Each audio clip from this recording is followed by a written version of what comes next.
오늘은 출애굽기 32장 21절을 읽고 묵상해 보겠습니다. 모세가 아론에게 이르되 이 백성이 내게 어떻게 하였기에 내가 그들로 중죄에 빠지게 하였느냐. 그래서 이제 출애굽기 32장에서는 이제 모세가 시내산에 올라가서 소식이 없으니까 이제 금송아지를 이제 이스라엘 백성들이 만들어 가지고 섬기고 절하고 춤추고 노래하고 했죠. 그래서 이제 모세가 이제 그거를 금송아지를 이제 불에 태워서 재를 만들어서 가루를 만들어서 물에 섞어서 이스라엘 백성으로 마시겠습니다. 그리고 이렇게 얘기합니다. He said to Aaron. 그는 모세죠. 모세가 아론에게 얘기했다. 아론이 누굽니까? 모세의 형입니다. 나중에 레위 자손이 이제 제사장 직분을 하는데 모세가 이렇게 그 형인 아론한테 이렇게 얘기합니다. What did these people do to you? What did 무엇을 하였느냐? 이 백성들이 너희에게 무엇을 하였기에 이 백성들이 아론 너에게 무슨 일을 했느냐? That 그래서 you led them 네가 그들을 이끌었느냐? into 뭐뭇으로? such great sin 그러한 큰 죄로 이끌었느냐? 이스라엘 백성들이 아론 너에게 도대체 무슨 짓을 하였기에 아론 네가 그들을 이렇게 큰 죄를 짓는 곳으로 인도하였느냐? 이렇게 이제 묻는 거라고 해야 될까요? 묻는 거라기보다는 제가 생각에는 책망하는 것 같습니다. 도대체 이스라엘 백성들이 너를 협박을 했냐? 너를 막 구슬렸냐? 뭘 했기에 도대체 너는 어떻게 이 금송아지를 만들어가지고 하나님께 범죄하는 이 일들을 행하도록 그들을 이렇게 만들고 이끌었냐는 것입니다. 그래서 이제 우리가 이제 여기서 알 수 있는 건 뭐냐면은 이제 이스라엘 백성들 분명히 잘못했습니다. 금송아지 만들어 달라고 한 거 잘못한 거죠. 그런데 지금 여기 보니까 모세가 누구한테 먼저 얘기합니까? 아론한테 먼저 얘기합니다. 왜 그렇습니까? 모세가 지금 시내산에 올라갔을 때는 지금 누가 리더가 돼야 됩니까? 누가 이끄는 사람입니까? 아론이 지금 이끌었다는 겁니다. 아론이 머리 역할을 했다는 겁니다. 그래서 책임을 가지고 있는 사람, 리더, 수장이 이 이스라엘 백성들을 잘 이끌었어야 된다는 책임이 있는 것이라는 겁니다.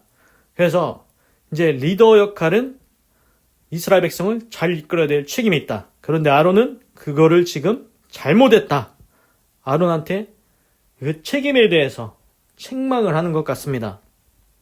그런데 이제 우리가 생각을 해보면은 이제 그런 게 좀 있을 수는 있는 것 같긴 합니다. 뭐냐면은 이제 이스라엘 백성들이 아론한테 모세는 어디 간지 모르겠고 산에 올라갔는데 언제 내려올지도 모르겠고 죽었는지 살았는지도 모르겠고 우리를 인도할 신을 만들어 달라. 이제 계속 이제 얘기했으니까 이제 아론이 이제 그것 때문에 이제 대중이 있지 않습니까?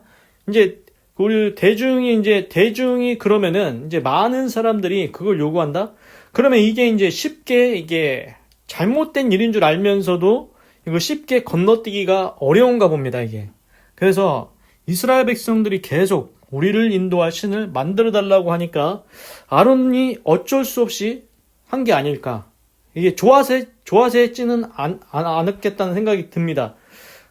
저는 그렇게 생각을 합니다. 아론이 금송아지 만드는 걸 좋아했을까? 좋아하지는 않았을 것 같긴 합니다. 그런데 이제 대중이 그렇게 이제 요구를 하니까 이제 대중의 힘이 있는 겁니다. 대중의 힘이 있는 겁니다. 그래서 이제 아론이 이제 어쩔 수 없이 그렇게 한 것 같다는 느낌이 드는데 이스라엘 백성이 와서 아론의 멱살을 잡았습니까? 아론을 협박을 했습니까? 야, 빨리 만들어놔. 금송아지 만들어. 안 만들면 가만 안 둔다. 이렇게 했습니까? 그런 것도 아닌 것 같고. 하여튼간 대중의 힘에 의해서 아론이 어쩔 수 없이 그렇게 한 것 같다는 느낌이 들긴 합니다. 그런데 이제 문제는 아무리 대중이 그렇다 할지라도 대중의 말이 중요합니까? 하나님의 말씀이 중요합니까? 하나님만 경외하고 우상 섬기지 말라고 했죠. 그러면은 리더가 된 자로서 아무리 대중이라도 이스라엘 백성이 다 그러한다 할지라도 하나님 말씀에 위배되면 하나님의 말씀에 그게 죄라고 했으면 하지 말자.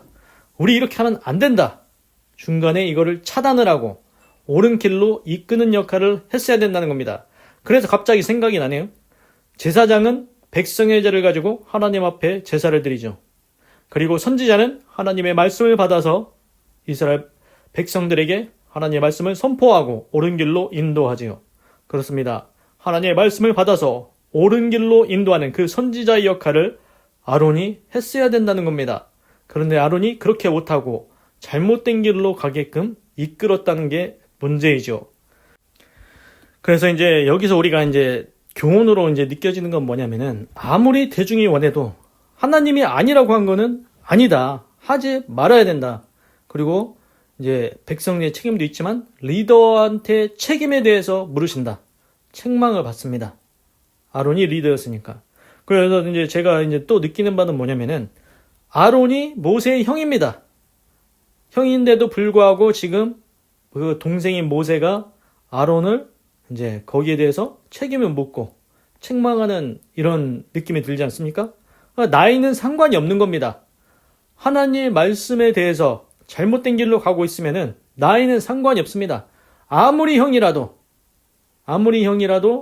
지금 우상 만들고 이스라엘 백성을 잘못된 길로 이끌었으면은 이건 잘못했다고 얘기를 해야 됩니다. 아무리 형이라고 해서 그냥 건너갑니까? 그냥 건너뜁니까? 아유, 우리 형이 했으니까 어쩔 수 없어. 그냥 이번엔 그냥 건너가지. 이게 됩니까? 하나님 앞에서는 그게 안 됩니다. 나중에 보십시오. 창세기에서 야곱이 뭐라고 하는지 아십니까? 시몬과 레위 그들은 뭐 혈기가 있어가지고 그들의 행위에 참여하지 말지어다. 그러니까 각 사람은 각자 다 하나님 앞에서 이제 심판을 받게 됩니다. 하나님 앞에 내가 무슨 일이 했는지에 대해서 하나님 앞에 심판을 받는데 그 하나님 앞에서 형이고 동생이고 뭐 이런 게 무슨 상관이 있습니까? 지금 하나님의 말씀에 대해서 이제 잘못된 일을 했으면은 잘못됐다고 얘기를 해야 된다는 거죠. 아무리 형이라고 해도 그냥 건너갈 수는 없습니다. 그냥 건너뛸 수는 없습니다. 아론이 비록 형이지만 하나님의 말씀을 어기고 금송아지 우상을 만들고 백성을 잘못된 길로 인도했으면 여기에 대해서 책망을 받아야 된다는 겁니다. 그런데 이제 우리가 더 깊게 알 수 있는 건 뭐냐면은 지금 모세가 이렇게 이제 책임에 대해서 묻지 않습니까? 책망하는 어조로 느껴지긴 하는데 저는 모세가 이렇게 얘기 안 해도 나중에 하나님 앞에 아론이 서야 됩니다. 하나님이 묻겠죠. 너 그때 왜 그렇게 했느냐? 모세가 책망 안 해도 하나님이 하나님 앞에 섰을 때 그 일에 대해서 물으실 것입니다. 그래서 우리가 인생을 살 때 주변에서 너 그거 잘못하는 거 아니냐? 너 그거 죄 짓는 거 아니냐? 이렇게 얘기할 수 있습니다. 근데 주변에서 그런 얘기 안 한다 할지라도 나중에 하나님 앞에 우리가 다 서서 하나님이 직접 심판하십니다. 너 그때 그 죄 지었지? 왜 그렇게 했냐? 다 하나님 앞에서 심판을 받게 된다는 것입니다. 그래서 코람데오라고 우리가 하나님 앞에서 살아간다. 요셉이 얘기했죠? 내가 하나님이 내 앞에 계시는데 내가 어찌 범죄할 수 있으리까? 그렇게 했습니다. 기도하겠습니다. 하나님, 오늘은 출애굽기 32장 21절을 읽고 묵상해 보았습니다. 모세가 아론에게 이르되 이 백성이 내게 어떻게 하였기에 내가 그들로 중죄에 빠지게 하였느냐? 하나님, 모세가 형 아론을 책망을 합니다. 리더된 자로서 이스라엘 백성이 아론의 목을 잡고 멱살을 잡고 협박을 했냐, 뭐 거시기 한다고 했냐, 뭐 하여튼간 뭔 짓을 했기에 도대체 리더된 자로서 왜 그들을 막지 않고 그들로 우상 만들어서 하나님 앞에 범죄케 하였냐, 이렇게 책망을 받습니다. 하나님, 아무리 형이라도 잘못된 건 잘못됐다고 얘기해야 된다는 걸 알았습니다. 그리고 리더된 자는 반드시 책임이 있다. 자기가 책임을 지고 옳은 길로 인도해야 될 책임이 있다는 것 깨달았습니다. 그래서 리더는 그냥 자리만, 권력만, 힘만, 그것만 얻는 게 아닙니다. 거기에 대한 책임이 있습니다. 옳은 길로, 좋은 길로, 선한 길로, 정직한 길로, 의로운 길로 인도할 책임이 있다는 것 깨달았습니다. 하나님, 우리가 이것을 볼 때 우리가 하나님 앞에 옳은 길로 갈 수 있도록 인도하시고, 우리가 리더된 자리에 있습니까? 그러면은 의로운 길로 인도할 수 있도록 역사하여 주시옵소서. 하나님 감사합니다. 사랑합니다. 찬양합니다. 주님 홀로 영광 받으소서. 사랑이 많으신 예수님의 이름으로 기도드립니다. 아멘.